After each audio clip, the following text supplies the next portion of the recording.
विवेचना में आज जब चंबल के सैकड़ों डाकुओं ने जयप्रकाश नारायण के सामने डाले हथियार।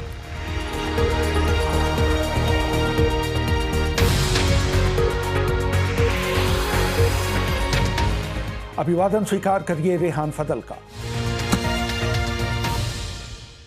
चंबल के डाकुओं के हथियार डालने का सिलसिला सन 1960 में शुरू हुआ था। तब चंबल के नामी डाकू मान सिंह के बेटे तहसीलदार सिंह ने नैनी जेल की अपनी कोठरी से सर्वोदय नेता विनोबा भावे को एक पत्र लिखा था। तहसीलदार सिंह को अदालत ने फांसी की सजा सुना दी थी। वो विनोबा से मिलकर चंबल के बागियों की समस्याओं पर बात करना चाहते थे। चंबल नदी के बीहड़ वाले इलाके में सक्रिय ये लोग अपने लिए डाकू शब्द पसंद नहीं करते थे और खुद को व्यवस्था के खिलाफ बगावत करने वाला बागी कहते थे। चंबल का बीहड़ 3 राज्यों उत्तर प्रदेश, मध्य प्रदेश और राजस्थान के बीच फैला है। बीहड़ में जमीन इस तरह ऊंची नीची होती है कि 10-20 मीटर से आगे कुछ दिखाई नहीं देता।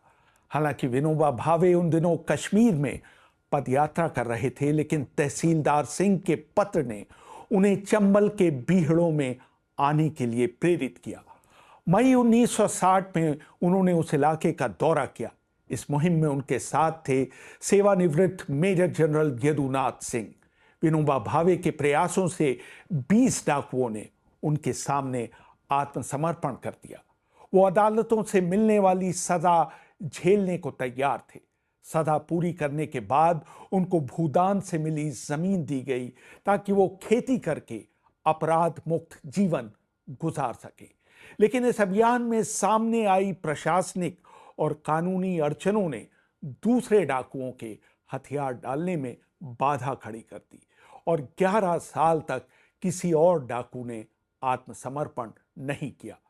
सन 1971 में चंबल के मशहूर डाकू माधो सिंह ने अपने एक प्रतिनिधि जगरूप सिंह को विनोबा भावे से मिलने भेजा। उसने विनोबा से अनुरोध किया कि वो एक बार फिर चंबल आकर डाकुओं के हथियार डालने की मुहिम शुरू करें।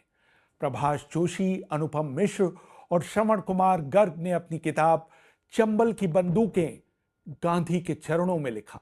विनोबा ने उन दिनों क्षेत्र संन्यास लिया हुआ था, इसलिए उन्होंने इसमें अपनी असमर्थता जताई। लेकिन उन्होंने जगरूप सिंह को सलाह दी कि वो इस संबंध में जयप्रकाश नारायण से मिले।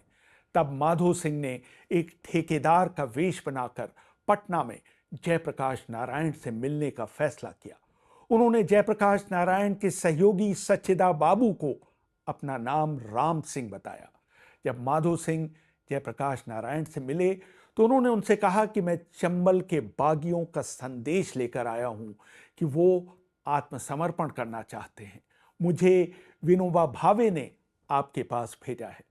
मध्य प्रदेश के सहायक पुलिस महानिरीक्षक रहे डॉक्टर रणधीर सिंह रूहल अपनी किताब चंबल के बागी और आत्मसमर्पण में लिखते हैं, जयप्रकाश नारायण 1 मिनट चुप रहे और फिर बोले, मेरा स्वास्थ्य साथ नहीं दे रहा और फिर बांग्लादेश का कार्यभार भी मेरे ऊपर है।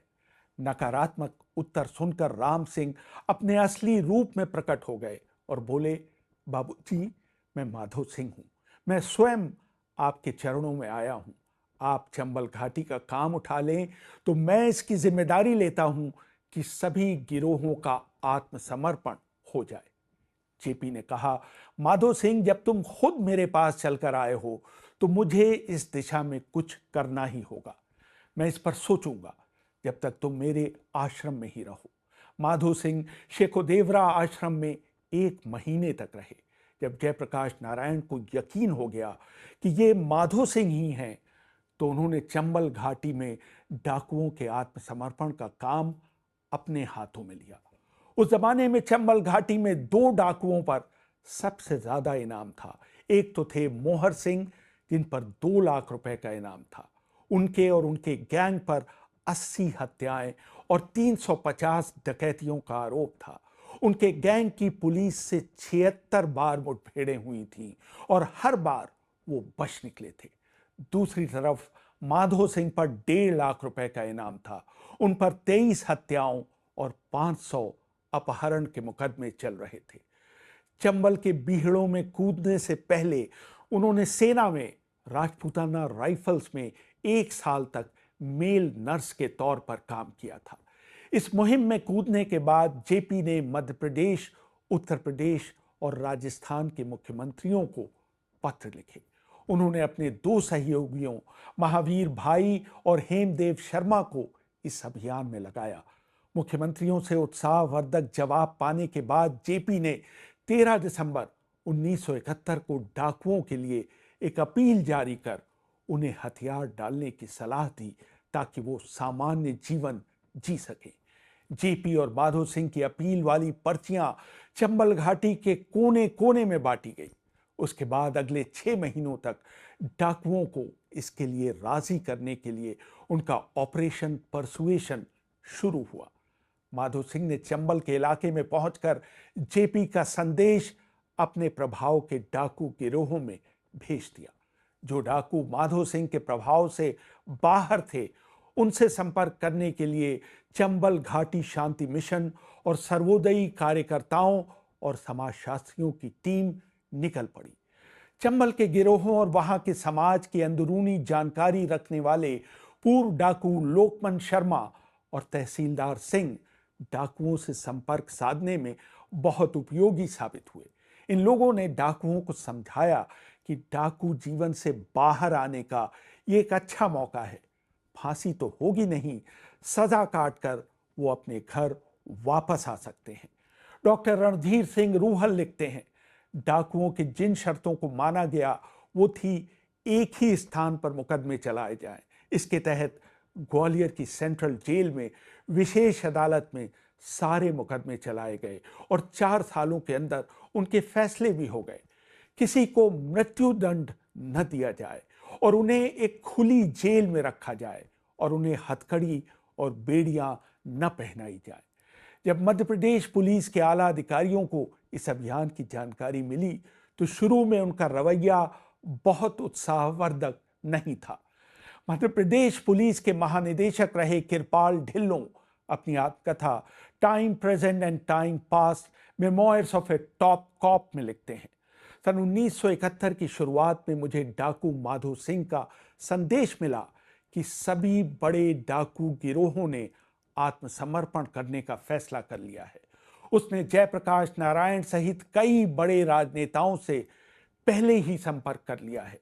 मध्य प्रदेश के मुख्यमंत्री प्रकाश चंद्र सेठी को भी इसकी जानकारी है।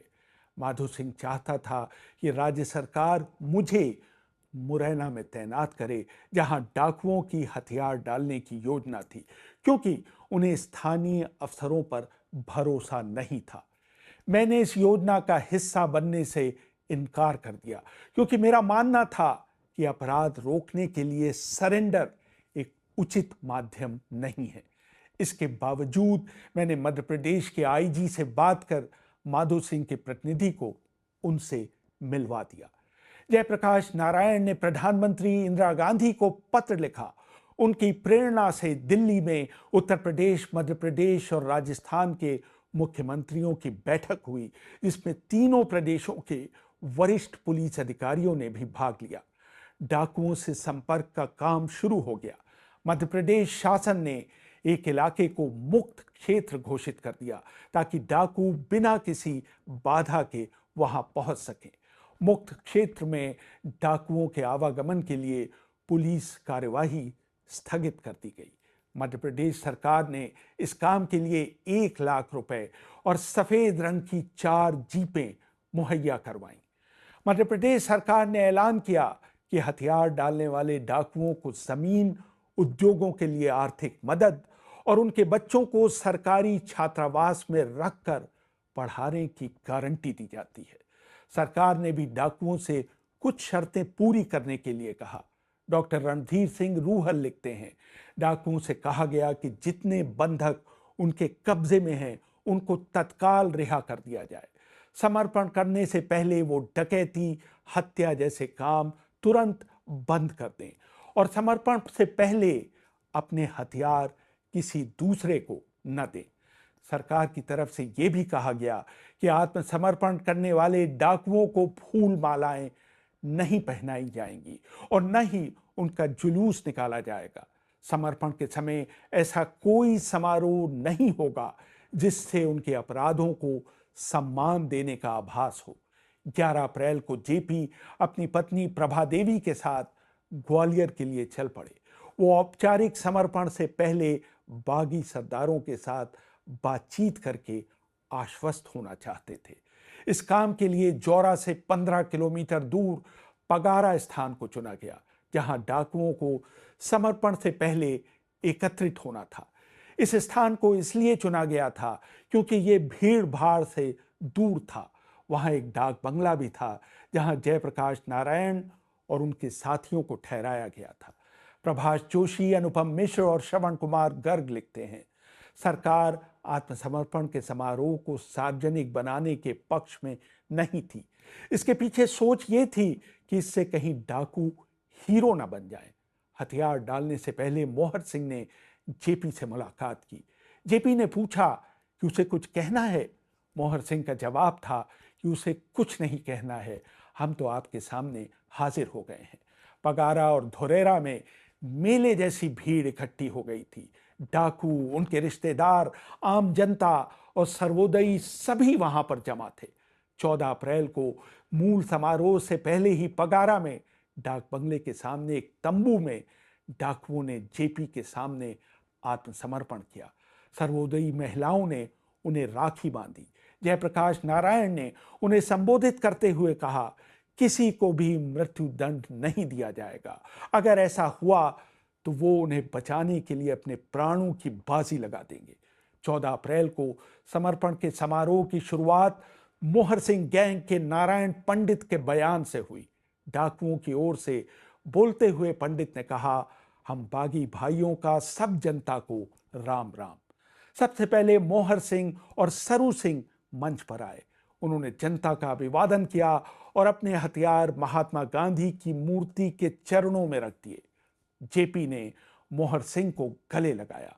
उनकी पत्नी प्रभावती ने उन्हें रामायण और विनोबा की गीता प्रवचन की प्रतियां भेंट की। पहले दिन एक एक कर 82 डाकुओं ने हथियार डाले। 16 अप्रैल को एक और आत्मसमर्पण समारोह का आयोजन हुआ। इसमें माधो सिंह, माखन सिंह, जगजीत सिंह, रूप सिंह और हरविलास गिरोह के 81 बागियों ने आत्मसमर्पण किया। माधो सिंह ने वहां मौजूद लोगों को संबोधित करते हुए कहा, ये मेरा बहुत बड़ा सौभाग्य है कि मुझे आप लोगों के बीच अपनी गलती की माफी मांगने का मौका मिला है। इस आत्मसमर्पण को देखने वाले टाइम मैगजीन के संवाददाता विलियम स्टीवर्ट अकेले अमेरिकी पत्रकार थे।